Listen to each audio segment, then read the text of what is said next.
Hello everyone, आज हम पढ़ेंगे बेसिक वर्ब के सारे प्रैक्टिस क्वेश्चंस। ये बुक है नीतू मैम का, केडी कैंपस या फिर ये प्लिंटू पैरामाउंट के नाम से पब्लिश होता है। इसके प्रैक्टिस सेट आप सबके लिए बहुत इंपॉर्टेंट होता है क्योंकि इसमें बेसिक सारे कॉन्सेप्ट आपका क्लियर होगा। तो चलिए आज का वीडियो शुरू करते हैं। My name is Amar Singh and I welcome you all to this channel non tech study. पहला सवाल है, देखिए, He was so inquisitive that he rose many questions in the class। अब हमें चेक करना है कहाँ पे गलती है। शुरू से चेक करते हैं। ही हो गया सब्जेक्ट, was हो गया इसके लिए वर्ब, so inquisitive हो गया इस वर्ब का object, that he rose many questions। यहाँ पे देखिए he rose many questions। आप दो वर्ड पढ़ेंगे यहाँ पे, एक होता है rise, रोज, और एक होता है राइजन। दूसरा इसी से रिलेटेड वर्ड होता है रेज्ड और रेज्ड। तो इस तरह के दो वर्ड हैं आपके पास। आपको ये पता होना चाहिए कि इनका यूज हम कब करेंगे। जनरली आप मीनिंग देख के इसका यूज करते हैं, लेकिन आप उनका मीनिंग ना पता हो उससे आप और ज़्यादा क्लैरिटी से इनका यूज कर सकते हैं। देखिए, आपको ये पता होगा कि एक ट्रांजिटिव वर्ब होता है, एक इनट्रांजिटिव वर्ब होता है। ट्रांजिटिव वर्ब क्या होते हैं? जो अपना ऑब्जेक्ट इनके जस्ट तुरंत बाद लेते हैं, जिनका ऑब्जेक्ट होगा वो जस्ट उनके तुरंत बाद होगा। और इनट्रांजिटिव वर्ब ऐसे होते हैं जिनके बाद इनका ऑब्जेक्ट होता ही नहीं है। ठीक है, तो इन दोनों वर्ब में ऐसे ही कई सारे क्वेश्चन देखेंगे, उसमें एक लिस्ट बनता जाएगा आपका।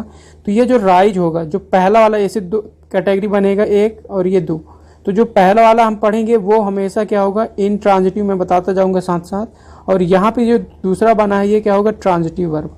तो आप डायरेक्टली ये याद रख सकते हैं कि ये जो राइज है, राइज से जितने भी फॉर्म बनेंगे, रोज और रिजन, ये क्या हो गए, इन ट्रांजिटिव। रेज्ड और रेज्ड ये होते हैं ट्रांजिटिव वर्ब। यानी क्या हुआ कि ये वाला लिस्ट जो है, अगर इन वर्ब का यूज किया गया है तो इनके तुरंत बाद क्या होगा, एक मेन, मतलब इनका ऑब्जेक्ट लिखा होगा। ठीक है, चेक करते हैं यहाँ पे क्या है क्वेश्चन में। देखिए, क्वेश्चन में अगर हम देखें, ही रोज मेनी क्वेश्चंस, हम इस वर्ब से पूछेंगे ही रोज, व्हाट ही रोज। तो उसने बोला कि मेनी क्वेश्चंस, क्या लिखा है, ऑब्जेक्ट है मेनी क्वेश्चंस। मतलब क्या हुआ कि इस वर्ब का तो ऑब्जेक्ट है। अगर इस वर्ब का ऑब्जेक्ट है तो कैसा वर्ब होना चाहिए, यहाँ पे ट्रांजिटिव वर्ब होना चाहिए। ठीक है, ट्रांजिटिव वर्ब होना चाहिए। तो यानी हमें ये वाले फॉर्म का यूज करना पड़ेगा। अब ये किस में है, ये वॉज है, यानी ये पास्ट का सेंटेंस है, तो हम पास्ट वाला यूज करेंगे, यानी रेज्ड। हमारा जो करेक्ट यहाँ पे आंसर होगा वो होगा रेज्ड। ठीक है, बढ़ते हैं अगले सवाल पे। He was born of poor parents. ये बॉर्न होता है, जो होता है बियर बॉर्न, यहाँ पे बियर बॉर्न और ये होता है बॉर्न।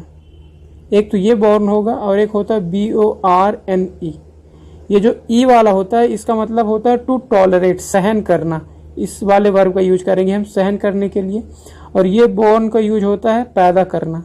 ठीक है, तो यहाँ पे देखिए किसका यूज हुआ है, he was born of 2 parents but brought up in an affluent family. तो ये 2 पेरेंट्स का बच्चा था। तो यहाँ पे हम किसका यूज करेंगे, BORN। यहाँ पे जो ई है इसको हम हटा देंगे, हमारा डायरेक्ट आंसर होगा BORN। ठीक है, तो ऑप्शन नंबर हमारा ए इनकरेक्ट हो गया। चलिए बढ़ते हैं अगले सवाल पे। अगला सवाल question number 3, the university was found. ये देखिए यहाँ पे फाउंड इन 1950।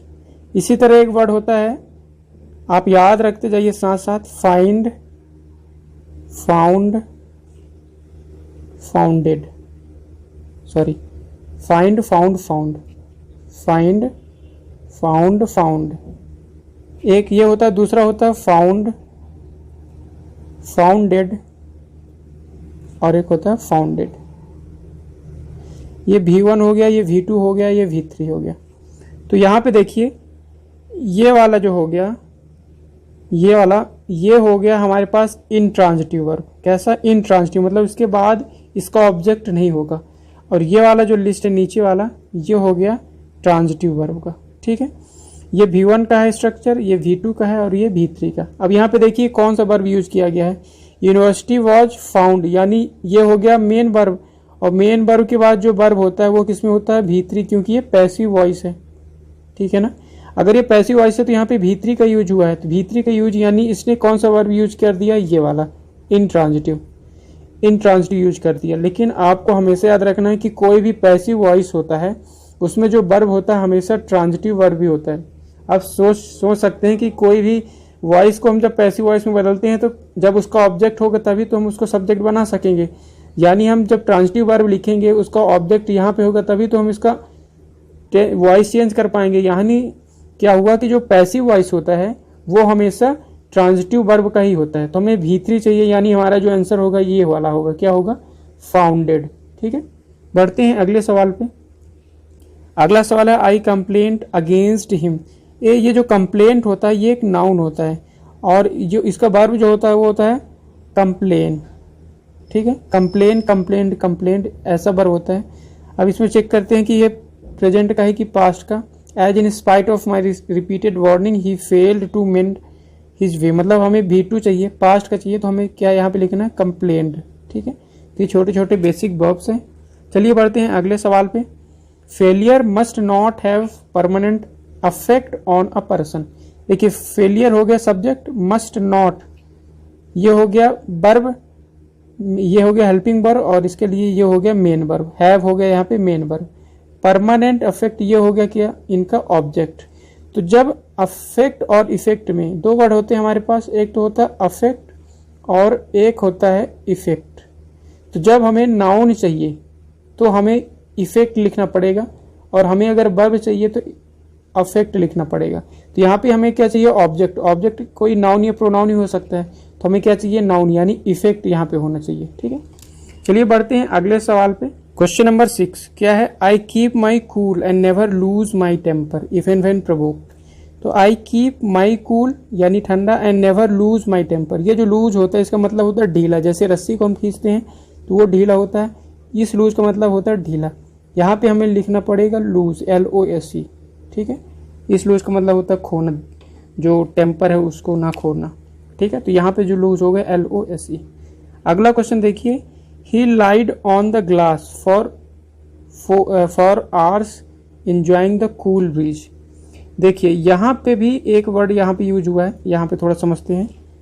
ये हो गया, देखिए एक वर्ड होता है लाई, ले, लेन, ठीक है। दूसरा होता है ले, लेड, लेड। तो ये वाला जो पहला होता है वो होता है इनट्रांजिटिव वर्ब और ये वाले होते हैं ट्रांजिटिव वर्ब, ठीक है। अब यहाँ पे देखिए हमें क्या चाहिए, he lied on the glass, क्या लिखा है, he lied on the glass for hours enjoying the cool breeze. तो यहाँ पे उसने जो लिखा है लाई, ये जो एक होता है लाई, लाइड, लाइड, ये लाइड मतलब होता है झूठ बोलना। इसका सिंपल आपने पढ़ा होगा, झूठ बोलना। इसमें इस अगर ये वाला फॉर्म का यूज किया गया है तो। लेकिन यहाँ पे क्या हो रहा है, he lied on the glass, उसने ग्लास पे लेटा। लेटने के लिए इन दोनों वर्ड का यूज करेंगे, लेकिन यहाँ पे लाई का ऑब्जेक्ट क्या है, एक प्रीपोजिशन है। यहाँ पे कोई नाउन तो नहीं है इसके जस्ट बाद, इसके जस्ट बाद नाउन नहीं है, यानी हमें क्या वर्ब चाहिए, इनट्रांजिटिव वाला। इनट्रांजिटिव मतलब कौन सा चाहिए, ये वाले, फर्स्ट वाले, ठीक है। तो फर्स्ट वाले में सेकेंड फॉर्म कौन सा होगा, ये V1, ये V2 और ये V3। तो V2 यानी क्या चाहिए हमें, ले। ही ले ऑन द ग्लास हमारा करेक्ट आंसर होगा। चलिए बढ़ते हैं अगले सवाल पे। अगला सवाल क्वेश्चन नंबर 8, ड्यूरिंग द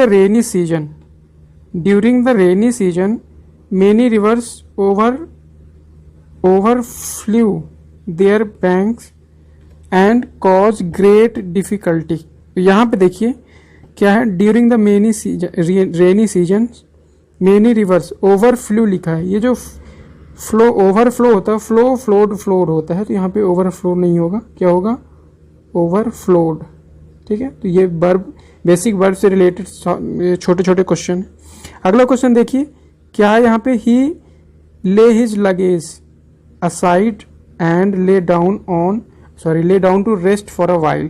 यहाँ पे भी लाई और ले का यूज किया गया है। देखिए एक तो यहाँ पे ले है और यहाँ पे भी ले है, तो हमने क्या पढ़ा था, लाई ले लेन, हमने एक पढ़ा था लाई ले और ये लेन, ये वाला होता है इंट्रांजिटिव वर्ब, और ले लेड लेड ये होता है ट्रांजिटिव वर्ब। ठीक है, तो हमें क्या चाहिए यहाँ पे, देखिए ही ले हिज लगेज, ही इसका ऑब्जेक्ट क्या दिया, दे दिया हिज लगेज, यानी यहाँ पे हमें चाहिए क्या, ट्रांजिटिव वर्ब।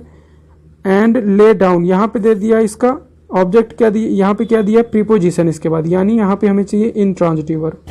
अब चेक कर लेते हैं कि ये वर्ब यूज हुआ है सही कि नहीं। अब यहाँ पे देखिए, अगर आपको ये भी चेक करना पड़ेगा कि ये V1 है कि V2 है। अगर ये V1 होता, आप यहाँ पे चेक करिए, अगर ये V1 होता तो ही के लिए यस, ये यस से लगा होना चाहिए, यानी ये V1 नहीं है, किस में लिखा है, ये V2 में। तो V2 में कौन सा फॉर्म लिख दिया इसने, ये वाला। हमें क्या चाहिए यहाँ पे, ट्रांजिटिव वर्ब, यानी यहाँ पे जो होगा लेड, क्या होना चाहिए, he laid his luggage aside and lay down. यहाँ पे देखिए, यहाँ पे भी V2 होगा, तो V2 में क्या लिखा है, ले, और यहाँ पे क्या चाहिए था हमें, इंट्रांजिटिव वर्ब, यानी यहाँ पे सही है, यहाँ पे गलत है, तो यहाँ पे हम लिख देंगे लेड। ठीक है, चलिए बढ़ते हैं अगले सवाल पे। अगला सवाल question number 10, when calamity fail the village they faced it bravely. इसी तरह एक और वर्ड होता है फॉल, फेल, फॉलन, और इसी से बनता है फेल, फेल्ड और फेल्ड। ये होता है इंट्रांजिटिव, ये होता है ट्रांजिटिव वर्ब। तो यहाँ पे चेक करिए, calamity fail what the village, मान लीजिए इसका ऑब्जेक्ट क्या दिया है, विलेज, यानी यहाँ पे कौन सा वर्ब चाहिए हमें, ट्रांजिटिव वर्ब, तो उसने फेल दे दिया। व्हेन कैलमिटी कैसा है, अनकाउंटेबल नाउन है, तो ये सिंगुलर हो गया, यानी यहाँ पे यस या यस होता, अगर ये V1 होता, यहाँ पे यस या यस तो नहीं दिया है, यानी ये जो लिखा है फेल कैसा है, ये V2, यानी इस वाले फेल का यूज किया है। हमें क्या चाहिए, ट्रांजिटिव वर्ब, यानी हमें ये वाला V2 चाहिए, तो हमारा जो आंसर होगा क्या होगा, फेल्ड द विलेज। ठीक है, तो when calamity failed the village, ये हमारा करेक्ट आंसर हो गया। चलिए बढ़ते हैं अगले सवाल पे। अगला सवाल है, the assassin was convicted and order to be hung. देखिए असैसिन मतलब मारने वाला, convicted and order to be hung, ये हंग जो होता है, ये होता है कपड़ा उपड़ा टंगाना खूंटी पर, किसी को फांसी देने के लिए होता है ये हंग्ड। ठीक है, तो ये वाला हंग्ड, ये वाला यहाँ पे यूज होगा। बढ़ते हैं अगले सवाल पे। If I leave now I will not be able to return back before 9 PM। देखिए यहाँ पे होता है रिटर्न, जैसे आर से स्टार्ट होने वाले, जैसे रिटर्न का मतलब होता है वापस आना, तो इस तरह के वर्ड में कभी भी बैक का यूज नहीं करते हैं, तो हम रिटर्न बस लिखेंगे, रिटर्न बिफोर 9 PM हमारा करेक्ट आंसर होगा। अगला क्वेश्चन देखिए, when the company offered him a purse on his retirement he refuse to agree. When the company offered him क्या purse on his retirement he refused, उसने मना कर दिया, to agree. यहाँ पे देखिए एक रिफ्यूज है और एक एग्री, एक दूसरे के क्या है, ये अपोजिट है।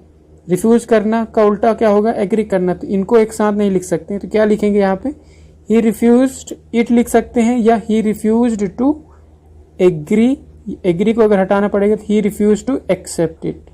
ठीक है, तो इन दोनों को एक साथ नहीं लिखेंगे क्योंकि इन दोनों का मतलब एक दूसरे के अपोजिट होता है, तो he refused to accept it. ठीक है, बढ़ते हैं अगले सवाल पे।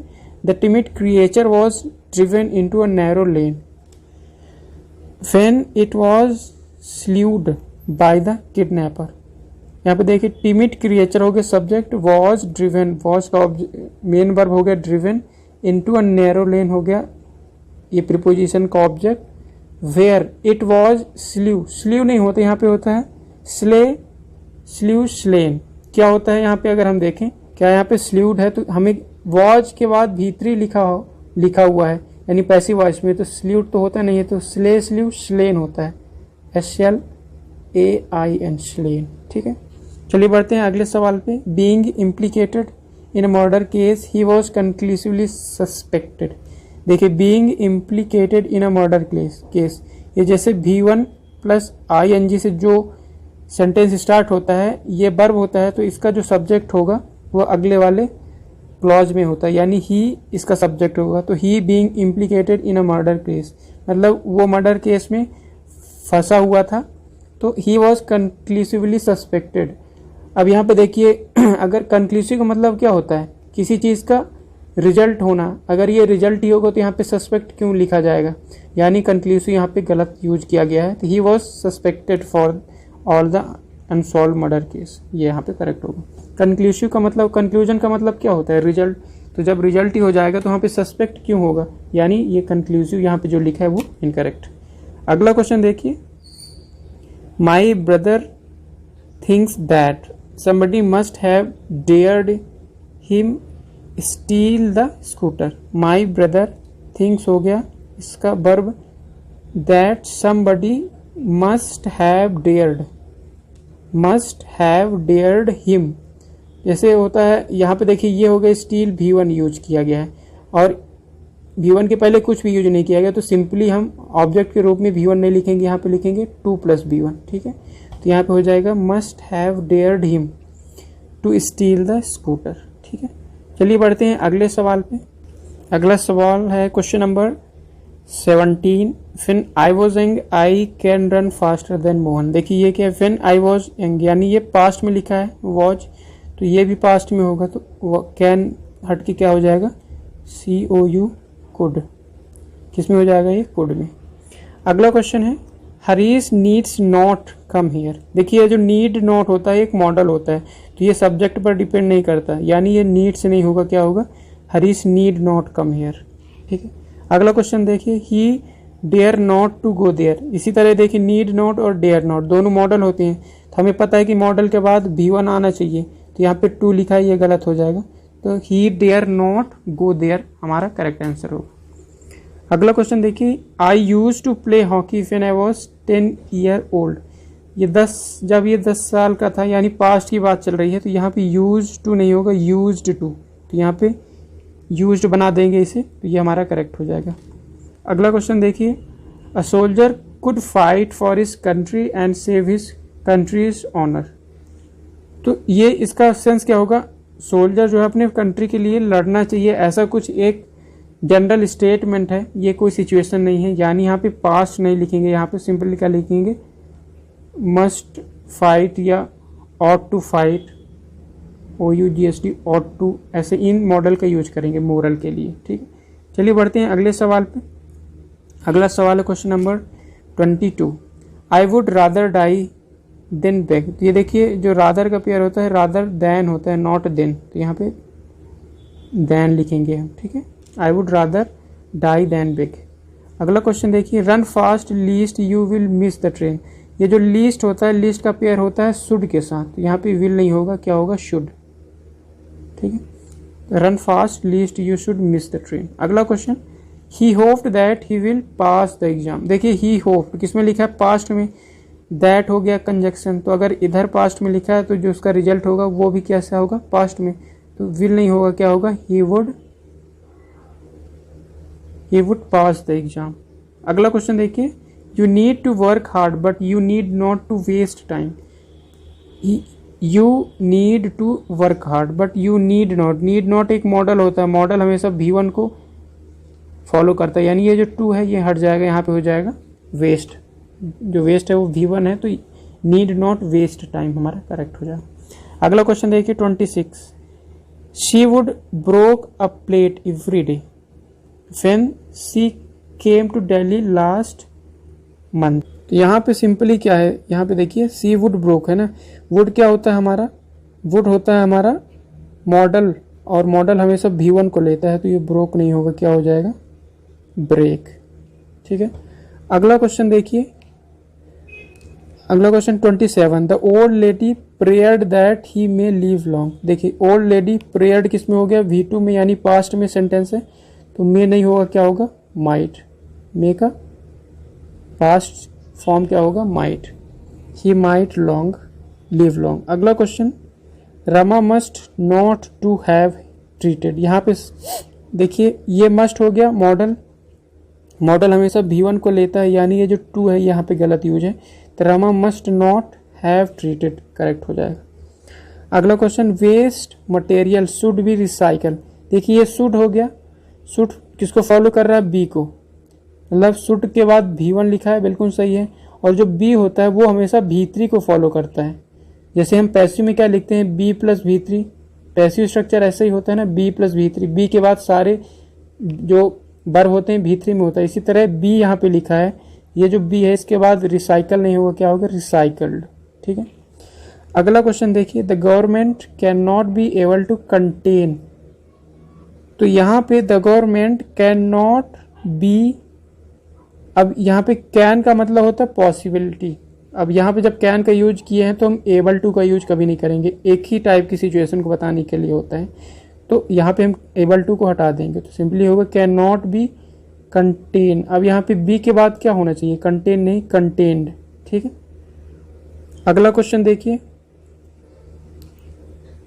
अगला क्वेश्चन है question number 31। The police think that he may be there yesterday, he may be there yesterday at the scene of crime. तो यहाँ पे ये पास्ट की बात हो रही है, एस्टरडे की बात हो रही है, मतलब एक्शन पास्ट में हुआ है, तो ये मे नहीं होगा, क्या होगा, यहाँ पे हो जाएगा हमारा माइट। ठीक है, अगला क्वेश्चन देखिए, ही में लीव लॉन्ग। जब हम किसी को विश करते हैं तो ये ही में नहीं होता, यहाँ पे जो मे होता है पहले हो जाता है, मे ही लीव लॉन्ग, यहाँ पे करेक्ट स्ट्रक्चर होगा इसका, मे यहाँ पे आ जाएगा, मे ही लीव लॉन्ग। अगला question, he return the purse though he could keep it very easily. उसने रिटर्न कर दिया, यद्यपि वह अपने पास रख सकता था। यानी दो एक्शन पास्ट में हुआ है, तो जो ज़्यादा पास्ट में हुआ है, जो ज़्यादा पास्ट में हुआ है वो किस में होना चाहिए, पास्ट परफेक्ट में। तो उसने रिटर्न कर दिया लेकिन वो अपने पास में रख सकता था, तो पहले ये उसके पास था, पास उसके बाद उसने रिटर्न किया होगा, यानी ये एक्शन किस में होना चाहिए, पास्ट परफेक्ट। तो क्या हो जाएगा, ही कुड हैव कीप का third form kept. Question number 34। When you were young you ought to learn good habits. You were young यानी ये पास्ट की कोई बात बता रहा है, तो ये रिजल्ट भी पास्ट में होना चाहिए। ऑट टू का जनरली यूज क्या होता है, एक मोरल ऑब्लिगेशन के बताने के लिए होता है कि हमें ये करना चाहिए। तो इसे अगर हम पास्ट में बदलना होगा तो क्या लिखेंगे, ought to have, ought to के बाद हैव जोड़ेंगे और उसके बाद वर्ब का थर्ड फॉर्म यानी लर्नड हो जाएगा। ठीक है, यहाँ पे लर्नड हो जाएगा। अगला क्वेश्चन देखिए, if you get good marks I shall happy as much as you. If you get good marks, I, देखिए यू गेट का हो गया object, good marks, I shall हो गया मॉडल वर्ब, तो इसके बाद बेस फॉर्म आना चाहिए वर्ब का। हैप्पी तो हो गया एडजेक्टिव, जैसे आई एम हैप्पी, हैप्पी हो गया एडजेक्टिव, हमें चाहिए वर्ब यहाँ पे। तो जब कोई वर्ब नहीं दिया होता तो इस तरह में हम बी को जोड़ते हैं वर्ब के लिए, तो I shall be happy as much as you. अगला क्वेश्चन देखिए, we ought to honest in our dealing. देखिए इसी तरह सेम टाइप क्वेश्चन है, ऑट टू हो गया मॉडल और इसके बाद हमें चाहिए वर्ब, ऑनेस्ट जो हो गया एडजेक्टिव हो गया, तो वर्ब अगर नहीं दिया तो हम क्या जोड़ेंगे यहाँ पे, be. We ought to be honest in our dealings. अगला क्वेश्चन देखिए, it is very cold here I should bring my woollen clothes but I didn't. It is very cold here, ये अभी का सिचुएशन है। अब बता रहा, I should bring my woollen clothes but I didn't, मुझे वुलन क्लॉथ लाना चाहिए था बट नहीं लाया। तो जो एक्शन पास्ट को बताना होगा, ज़्यादा पास्ट को बताना होगा, तो वो पास्ट परफेक्ट में लिखते हैं। तो क्या लिखेंगे, आई शुड के बाद हो जाएगा हैव और ब्रिंग का थर्ड फॉर्म क्या हो जाएगा, ब्रॉट। ठीक है, I should have brought my woollen clothes. अगला क्वेश्चन देखिए, are you use to get up early. तो देखिए जब यूज टू का यूज हम वर्ब की तरह करते हैं तो उसके बाद जो आएगा वो आईएनजी के फॉर्म में होना चाहिए, यानी are you use to getting, ING यहाँ पे जोड़ देंगे। जैसे I am use to going there, तो जो वर्ब होता है यूज टू के बाद वो हमेशा आईएनजी में आता है। ठीक है, अगला क्वेश्चन देखिए, our knowledge of history does not come to our help and sometimes we even fail to remember who invented America। देखिए जब ऐसा चीज़ की खोज करना जो पहले से था तो उसके लिए हम करते हैं डिस्कवर।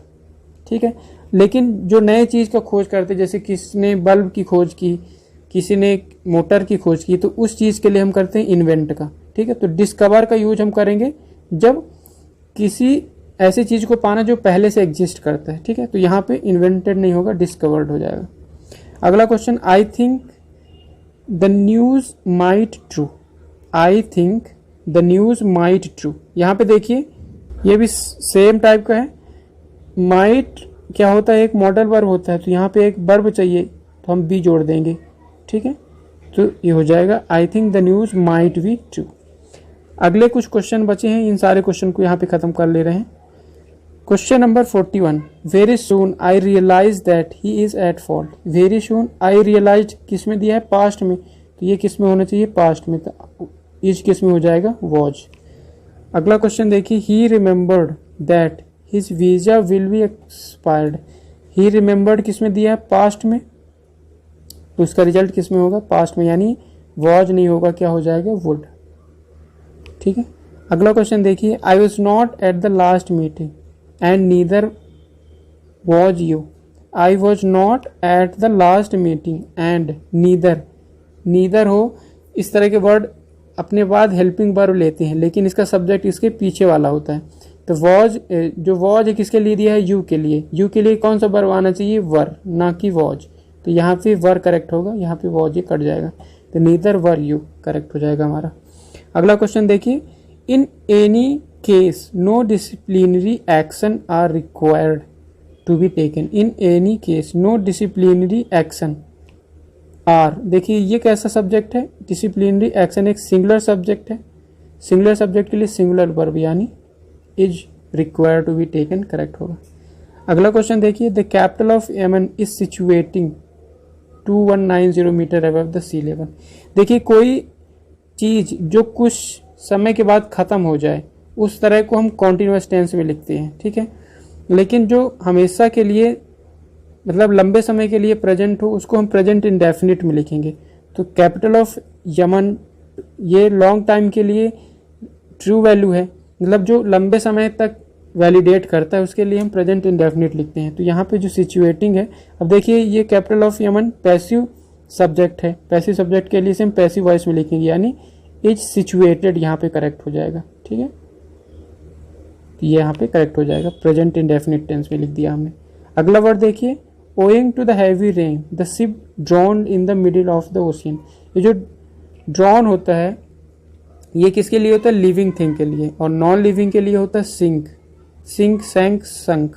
तो यहाँ पे होगा V2 चाहिए तो क्या हो जाएगा, सैंक, ठीक। अगला क्वेश्चन देखिए, if your jogging clothes were not made of permeable fabric you will drawn. यहाँ पे देखिए, if your jogging cloth were not made of permeable fabric you will drawn. अब देखिए ये ड्रॉन किसके लिए लिखा है, यू के लिए। कहाँ गया सब्जेक्ट इसका, यू। तो ये कैसा है, लिविंग थिंग के लिए, तो ड्रॉन बिल्कुल यहाँ पे करेक्ट होगा। अब यहाँ पे देखिए ये सेंटेंस किसमें लिखा है, वर नॉट मेड ऑफ, यानी पास्ट का सेंटेंस है, तो ये विल नहीं होगा, क्या हो जाएगा यहाँ पे, वुड। तो ये सारे 47 क्वेश्चंस यहाँ पे हमने कवर किया है। आई होप आपको ये अच्छी लगी है सेशन, एंड इसके बाद हम जो एडवांस वर्ब है उसके सारे क्वेश्चन कवर करेंगे। तो आज के लिए इतना ही। अगर आपको ये वीडियो अच्छी लगी है please like and subscribe this channel. Thank you so much for watching.